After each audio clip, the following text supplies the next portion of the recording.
नमस्कार, मी पंजाब 25च्या दरम्यान म्हणजे धाराशिव लातूर जिल्ह्याकडे, त्याच्यानंतर परभणी जिल्ह्याकडे, त्याच्यानंतर नांदेड जिल्ह्याकडे या भागाकडे एक पाऊस असणार आहे. बीड जिल्ह्याकडे थोडाफार असणार आहे.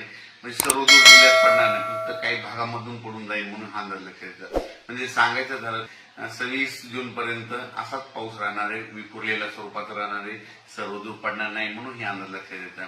राज्यामध्ये आता ही जी वारं चालू आहे ते काही ठिकाणी 25 जूनला बंद होईल, काही ठिकाणी 26 जूनला बंद होईल आणि हे वारं बंद झाल्याच्या नंतर परत चांगलं पावसाचं वातावरण तयार होणार आहे.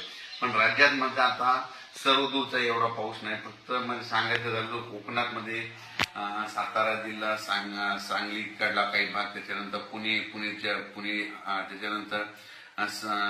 त्याच्यानंतर तसंच पुढं नाशिक पर्यंत, सिन्नर नाशिक पर्यंत ते पट्टा म्हणतात, कोकणाच्या कोकण पट्टीचा पट्टा म्हणतात, ते पाऊस चालू राहणार आहे. तिकडचा पाऊस काही कमी होणार नाही म्हणून हा अंदाज लक्षात येतात. आणि राज्यात मात्र उर्वरित भागामध्ये मात्र म्हणजे सर्वदूर पडणार नाही, हे अंदाज लक्षात. त्याच्यानंतर राज्यात अचानक वातावरणात बदल झाला तर लगेच शेतकऱ्याला एक उद्या मेसेज दिला जाईल. धन्यवाद.